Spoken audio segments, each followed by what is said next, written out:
All right, for those that don't know me, my name's Michael Washbourne. I'm the Deputy Editor of Paid Dirt Media, and I will be moderating this discussion. I'll just quickly introduce our panellists. Our first panellist to my immediate left is Melanie Pollard. Melanie is the Chief Corporate Affairs and Sustainability Officer for Perseus Mining. In the middle there is Nkandu Beltz, the Founding Director of Beltz Mining, primarily based in Zambia. And on the very far left there is Zara Fisher, the Vice President of Health and Safety, Environment and Training for Contract Mining at Perenti Limited. We were to be joined by Zilla Katzel from Perseus Resources, but unfortunately, due to the fact that we are running over time, we've had to, she's obviously had to leave us and won't be able to participate. But yeah, thank you very much. All right, for those in the audience, if you wanted to come closer, you're more than welcome. And for those that obviously aren't participating in the discussion, we'll unfortunately push on. I do apologise to all those looking to listen intently. Melanie, perhaps if I can start with you.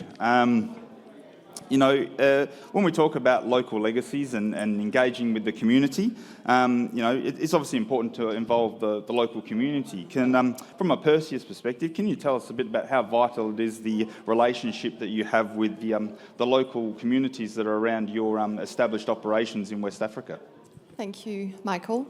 I was hoping that sustainability would be a lot more popular today, but obviously, running behind. In short, we're nothing without the support of our local community. It's as simple as that. I think we can all agree that you might have all your permitting in the world, all your financing in the world, the best ore body. If you're not welcomed, you're nothing. It takes as little as a tire in the middle of the road leading to your operation to stop your operations. So again, we're guests in the countries where we operate. We're guests in the communities where we operate. So earning their respect and their trust is absolutely critical to Fantastic. Thank you, Melanie. Nkandu, you obviously are at the very grassroots beginning of operations as an exploration company. When you start to establish those relationships with the local community, how important is it to set those expectations from the very beginning? Thank you very much for that. So, being born in Zambia has its perks, and I was born there, lived in the Copper Belt, and we are doing exploration on the Copper Belt. So basically, I'm working at home, and managing those expectations, it's kind of like a comme ci comme ça type of thing, because one, the reason why we left Zambia was because my dad had lost his job, and then now full circle I've gone back to creating employment, and Zambia has been mining for the last more than 100 years. So we know copper, we've got the skill force, but still the unemployment is quite it's quite large. So there's that expectation as well from my community to they ask me when are you opening this mine. So that understanding of having an exploration license does not translate to putting holes in the ground. It takes quite a bit of time to actually finish the exploration. So we started creating jobs and being part of the community, doing helping with the schools from early stage. So I've been a community and a girl child advocate since I was 10 years old. So we do have this concept back home, which everyone here is familiar with, the concept of Ubuntu. And Nelson Mandela emphasized on that, I am because we are. And this concept needs to go, in the mining sector as well, because we need to work as a collective, Fantastic. That's a brilliant answer.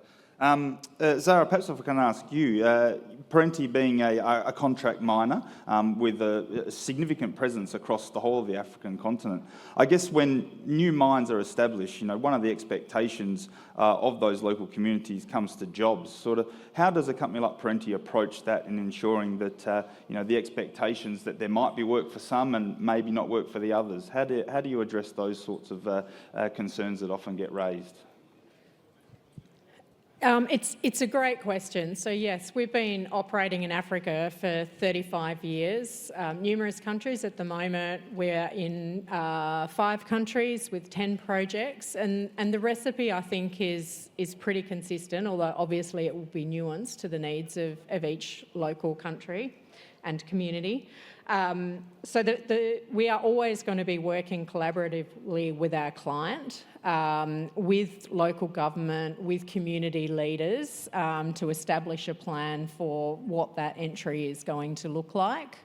And so, much success by making sure we do that grassroots stuff collaboratively with our clients at the start of each project. And we've got a great track record, tens of thousands of people introduced to mining in the business over many, many years.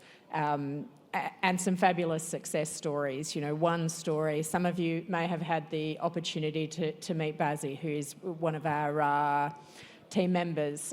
We bring a number of our African emerging leaders over to Africa Down Under and to spend some time in the Australian businesses each year. He is from Burkina Faso. He was a farmer when he applied for the role. Did not speak English. Now he's one of our shift bosses, and there's just so many stories like that. So you've got people who are so willing to work, excited by the industry. Yes, there's not jobs for everyone, but I think if you're working with your local community, you're going to be able to take the advice from local leaders to navigate what that looks like over time. Fantastic. And Melanie, if I come to you, we talk obviously about Perenti having this well-established footprint in Africa. Perseus over the last decade has established quite a presence in West Africa. But in the last couple of years, I think it was only about this time a year ago, in fact, where Perseus decided to acquire a project in Tanzania. I guess there'd be some challenges in some ways because you're sort of going a little bit out of your comfort zone. Yes, that's very true. We had a couple of years back also purchased a project in Sudan, so I guess we had ventured into that side of the continent before. So yeah, we approach, I guess, the new market entry every time with a different lens. There are things that we can, I guess, leverage from knowledge and we look at strong network of workers and suppliers in West Africa. I guess the pillars of our social performance strategy or some of the pillars are built around nationalization of the workforce and local procurement. So we've got about 95% of local employment throughout our group. About 88% to 90% of our procurement is local procurement across the group. And so they're not always things that we can, sort of transfer, and they're pillars, so we work hard on that. In addition to that, when we enter a new country like Tanzania, we obviously have to understand the lay of the land. In Tanzania, there is quite a, established local content regulatory framework. The Tanzanian Mining Commission regulates that. And so both from a recruitment perspective, from a supplier perspective, we obviously have to respect that and work along those lines. Having said that, we have, very dedicated and extremely capable people working for us in West Africa who have tremendous experience. So there is experience that we can leverage in bringing some of these people over to Tanzania to start the project. It is the first, large-scale development in the country in the last sort of 17 years. So A lot of Tanzanians have gone abroad, so we're also looking at attracting those back to Tanzania. And obviously from an internal perspective, I'm sure you experience the same, especially Zara. We love to promote internal mobility for our own employees. And also, you know, the suppliers that we work with and the partners we have, when we trust them, we obviously want to leverage them elsewhere. But again, as I said, that has all to take, you know, the local content and the local context has to come first and foremost. Yeah, fantastic. Thanks, Melanie. And Nkandu, if I can come back to you, you know, Melanie's explained, I guess, the vast networks that an international miner has at their disposal. But as a local company, sort of, do you find at times that there are advantage and disadvantage that you have to balance up against each other? That potentially you have something that an international miner doesn't have, and vice versa? That's a very good question. Yes, I have a lot that the international mining companies don't have. On a serious note, you know, being a small exploration company in Zambia, which is growing rapidly, we do get quite a lot of support, you know, not only from the government, but also from the community. So, and I've said this a couple of times that, you know, our Zambian government or the Zambian people in general, we have an open door policy. So if there is something that, you know, we don't understand or there's some challenges in the community, we can go and, and knock on the doors of, you know, of government and ask, you know, who is the best person to help us with this, or how can we solve this problem?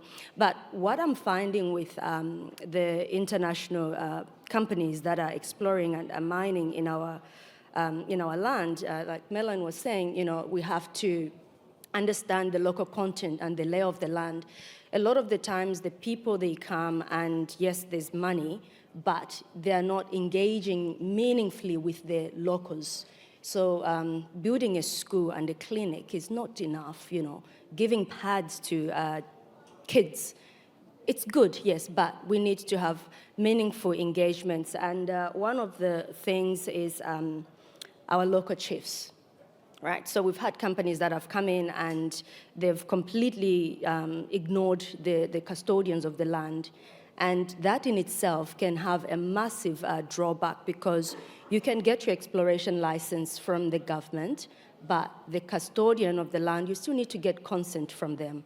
So, and it's really important that as you work, as you explore, and you go to mine and mine closure, they are also involved in that process. Because if they decide to revoke that exploration or mining consent, it becomes very difficult, because then you end up in court. And for us in Zambia, we do not like mining in court. So we've made it very clear that, you know, we need to work, amicably with the foreigners that are coming in.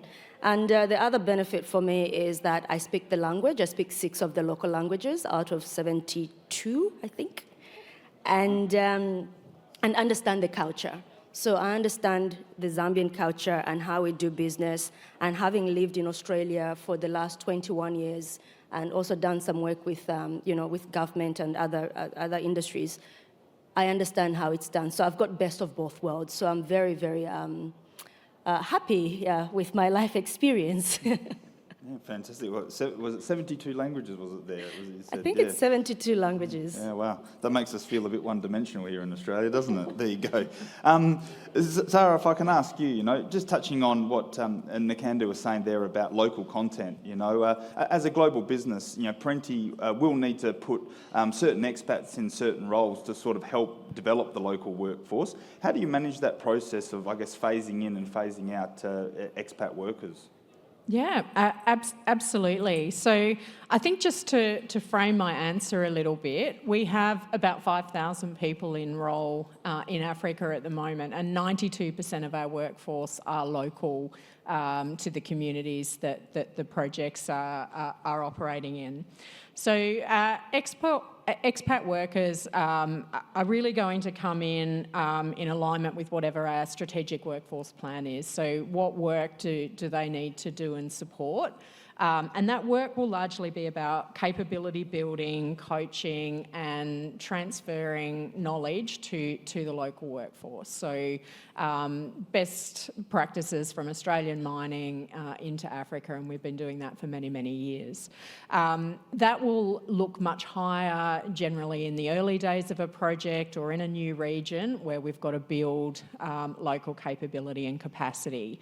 And then it'll taper off over time once you've really got effective knowledge embedment within the project and within the local team. I think we also use what we call rexpats, so regional expats who might have worked in another country or around the region. So sometimes it'll be Australians, sometimes it'll be expats from other countries within Africa as well. And we really look at those roles, bringing technical knowledge and training up technically, but also really being mentors. So in an established project, once that has really embedded, the numbers will come right down. I think I can think of one case of 0 expats, but generally we will have at least some level of expat support in a mentoring and supporting capacity in most projects that we're working in. But it does change over the life of the project, and it's very much about that knowledge transfer and embedment. We're in a business that carries very high risk, often in underground, but also some of our open cut operations, and we need to make sure that the knowledge is really strong and sound, and that's part of our strategy for delivering. Yeah, fantastic. And Can I just add on that? Absolutely, one? absolutely. And I think this is why a lot of us in Africa like to work with Australian and Canadian companies, because you're coming in and we're working together, whereas other countries, when they come in, they bring an entire workforce, so which creates massive havoc on our population in terms of unemployment. So we had a company that came in with almost 90% of the workforce, so that doesn't work very well. So if you ask us, who our ideal partners are, would be Australia and Canada. There you go. Well, Australia and Canada straight to the top of the tree for sure. Zara, I'll just come back to you a sec, because you did mention obviously there about the training programs that Perenti has developed, and they've become renowned across the industry for what they do, in particular because of the value it creates for stakeholders. Can you perhaps just sort of give us a bit of detail about why you've developed those training programs to really suit just a vast array of stakeholder groups and who those stakeholder groups might be? Absolutely. And it comes back a little bit to the first question. So what is the strategy for a new community or a new country? And I completely agree. It is going to be about capacity building. So there's lots of things you need to do that. The introduction of expats to mentor and coach is one. But it's not just in Africa. We have training centres in Australia too, and will in North America for our operations there. But state-of-the-art of facilities to support, those expat technical experts in training, start to give you some of the scaffolding that just helps support, particularly a mass training build. And a really great example for us of that is when we entered Botswana and established the Moan Training Centre. So, this is to build quite quickly a workforce of hundreds of underground mining experts in a country that hasn't had underground mining. So this training centre facilitated the delivery of expert-led training programs for all of the different roles in the mine, purpose-built training spaces, had simulators, so we're teaching people in a really safe environment, virtual reality capability. We build an underground training environment, and we have a number of those through the business, so people can experience what underground is like without actually going underground. And learn all of the safety protocols and processes and so forth. And we can do assessment. And again, just to make sure that people are really well prepared for what, underground requirements actually are. So I think that training centre, there's literally thousands of people been through it for the couple of Botswanan projects that we have had over a number of years, and so I think that's just a really good example of what I think best practice in this space can look like. Fantastic, and I certainly would encourage anyone that wants to know more about what Perenti's doing to visit their booth during the lunch break. They're just outside the doors here. I will throw it open to the floor very shortly, but just before I do, Melanie, if I can come back to you. When we talk about legacies, that there's obviously sometimes a bit of a challenge when a company like Perseus acquires a project and is taking, I guess, on the legacies left by a company beforehand. Perseus has done a number of acquisitions over its journey. Are those something that have come up, that you've had to, I guess, correct, or do you sort of continue on with what the previous owners have done with the project and the relationships they've had with the communities? That's a great question, Michael, and I guess I'll make general comments, so don't take it as pointed to one specific project. But yes, we definitely inherit relationships for better or for worse sometimes. So I think the early engagement piece with the local stakeholders. The due diligence that we do when we go and look at a project are fundamental in that sense, and they become even more critical when you go ahead with those acquisitions. So the importance of early engagement, understanding the context, understanding the expectations, obviously, that have been created by the previous owners. The promises that have been made and sometimes not delivered, and that you're inheriting. And I think for Perseus in particular, and Jeff was on the stage yesterday, and he actually made a very pointed remark about that, is that we've for a very long time have been quite under the radar, but one thing that we're extremely proud of is that we always deliver on our promises, whether it's from a financial discipline point of view, an operational discipline. We always do what we're going to say we'll do, and so we're very conscious of never making promises that we won't be able to realize. So it's really in our DNA. So we need to unpack, I guess, all of that and then reframe the relationships if need be. It's sometimes very, very complicated because there's a lot of disappointment and it's very emotional. But it's as we were saying earlier, gaining the trust of our host communities is absolutely fundamental for us. In Tanzania, the project, as we know, hadn't been developed for a long time, so there are huge expectations both from the government and local communities on us. We also developed a project in the north of Côte d'Ivoire, a Bagway project, which we also acquired. So it's also setting, almost resetting relationships, and at the different stages of a project also being very clear about what we are going to be able to deliver. In the Nyanzaga, in the construction phase, these are the things that we will be able to deliver or not deliver. And I think, that's fundamental to That was an interesting point you just made there. Obviously, you've got a number of mines in Côte d'Ivoire, but each one's in its own little region and province, so you can't necessarily sort of rinse and repeat just because it's in the same country. No, so I wish, but it's not. Absolutely not. Yeah. Nkandu, you have something you wanted to add? Yes, just on the point that Melanie made about understanding the host countries, and we have to remember that we are guests in these regions. The other thing which I would like to bring on is understanding, there's this issue of artisanal miners and illegal miners, which a lot of people do not like to talk about. But for us who are the custodians of the land, when the miners or the companies, they do come in, right? And we look at the relocation programs, which a lot of the companies have done really well, and some have not done very well at all, is having that understanding that, this is ancestral land for a lot of people.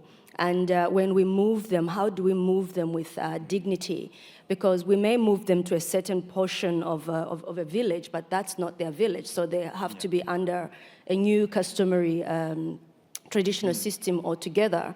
And we've also seen where companies would come in and they would build a very nice 2 or 3 bedroom house, And they say, okay, fine, we've moved you from point A to point B. Here's your house, you've got electricity and running water. And what we see is that within a few months, they rent out that place.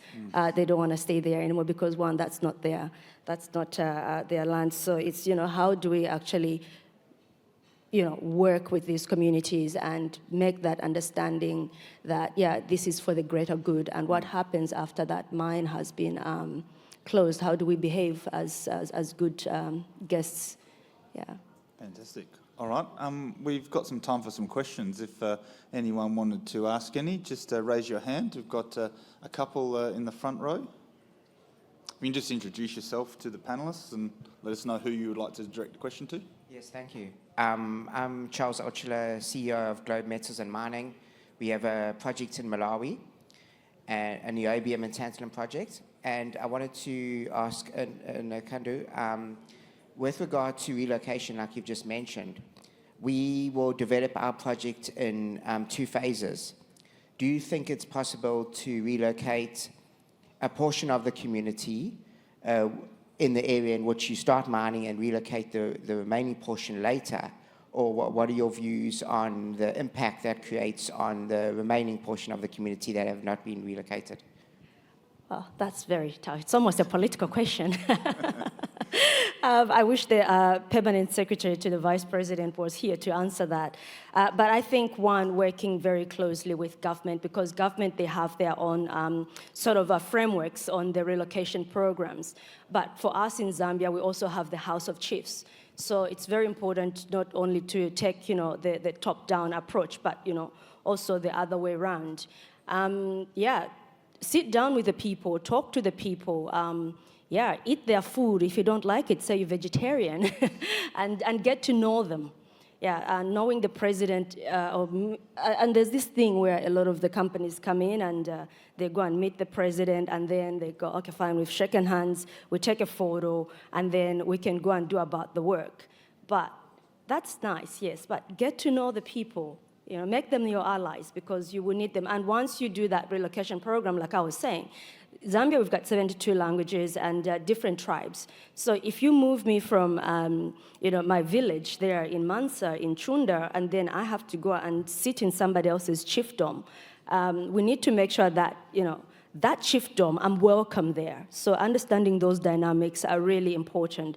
And if you're going to move me to the city and I'm a village girl, that in itself, it's very difficult. And then the other thing is, when you do the relocation programs, right, we tend to, build a small house or something and then give them some cash.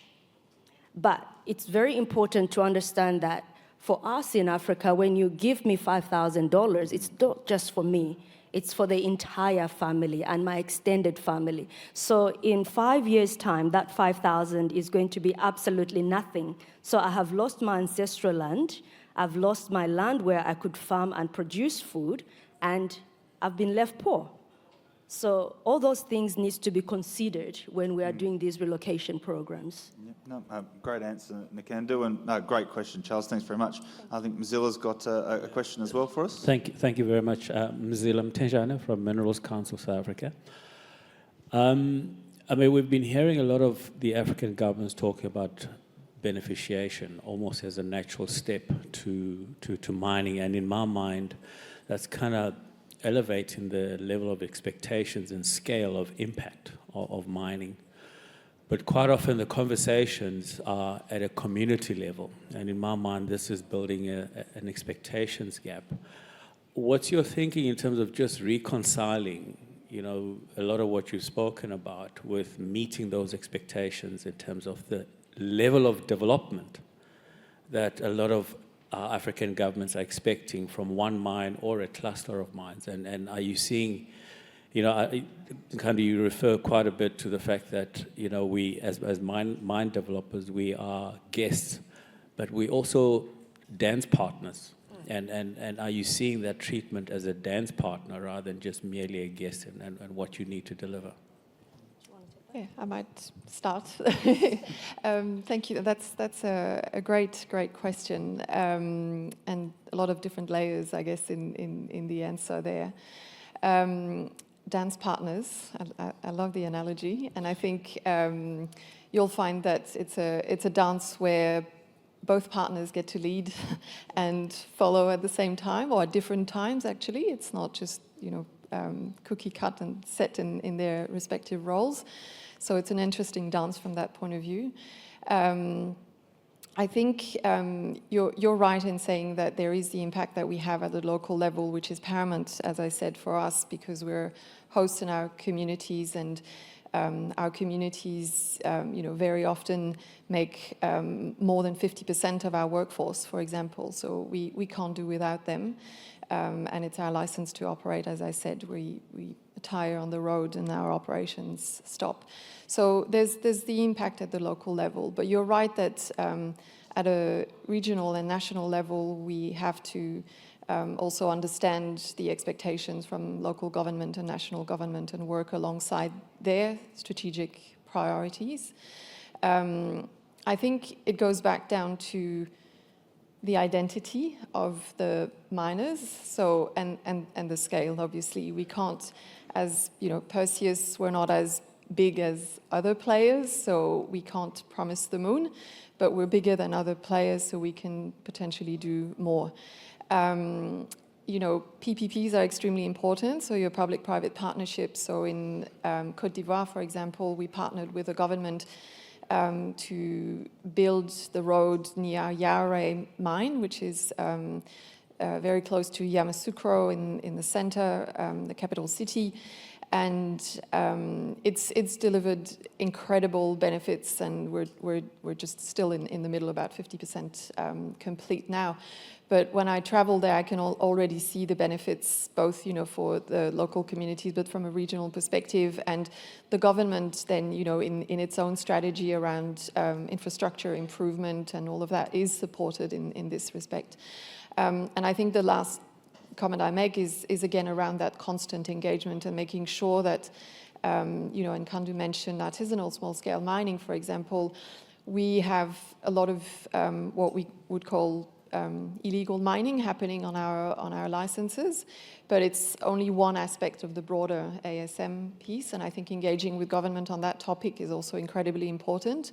And in Ghana and Côte d'Ivoire, they're looking at really formalizing that sector. So as little as our involvement can be, we are having those conversations with governments to see how can we support them. So in Ghana, for example, we relinquished 70 hectares of our mining lease back to the government to support their artisanal and small-scale mining initiative.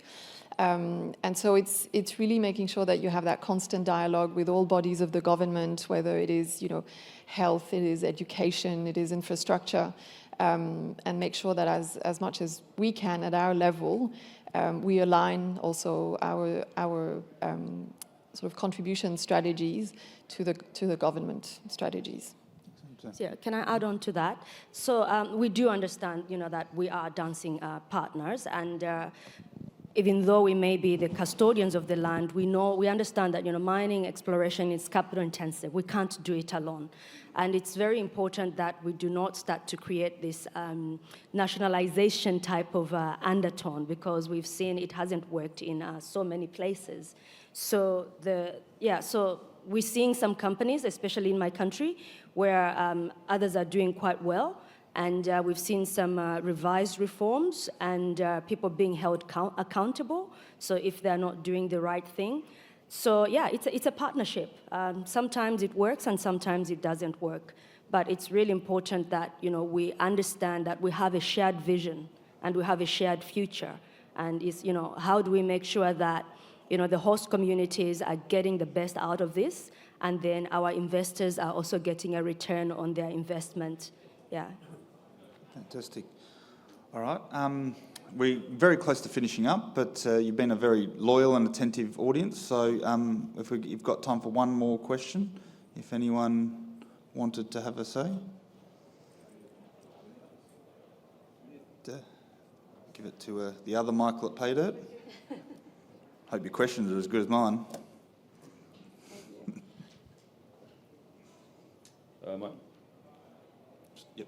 My question's for Nkandu. Kind of building on what Ms. Law was talking about, how do you manage the perceptions of your company in country, in Africa, but also perhaps broadly, what have you heard about, what do you hear from Africans about some of the weaknesses that ASX companies in Africa can work on in terms of those perceptions of the companies? That's a very good question. Thank you. So, like I said earlier, I do get quite a lot of support locally as well as internationally. But it's also very important to understand that I have a non-mining background. And the reason why I started this company was to create employment for our people. I come from Dola, and I often joke that I have copper dust between my toes, so it just makes sense that I'm in the mining sector. So managing that expectation can be quite hard. I don't manage a mining or exploration company. I manage people that manage my company. So that is my role. And I'm good at that, and I let them be good at what they do. A lot of the things that international companies are actually missing is that community engagement. So we've seen a lot of our friends, they go in, they start working, and like I said earlier, they build a school here and there, and then they think that's enough. No, we need partnerships. We need to be able to sit down together and go, okay, fine, we've got a shared future. How do we actually do this? And remember, I talked about the concept of Ubuntu. I am because we are. This is a collective approach. It's a collective effort. Mining creates a lot of jobs. I think the minister earlier touched on restaurants and a lot of other employment opportunities that are created. I'll give you an example. When we were doing exploration in Mkushi, which was one of my very, very first projects, we went to this village far in the whoop-whoops, in the bush, and there was a lodge, but that lodge, the windows were broken. I had to take turns with my PA, sleeping. The following morning when I woke up, I said to the lady to say, can you make breakfast? Because I had a team of 30 that were doing the geochemical work. And with this team of 30, we get from 2 different chiefdoms. So, and I paid the lady, the owner of the lodge, I paid in advance for the whole entire month that we're going to be there. And she would make breakfast for us, and when we come back in the evening, she would cook nshima and with the meats, and which was fantastic. But a week staying at that lodge, she had managed to fix the roof, put in proper door frames and windows. So we're investing back in the community, and it's not only us, it's also a lot of other mining and exploration companies in the country. From an international perspective, I get a lot of weird questions, like, how did you manage to come across these tenements? Were you favored?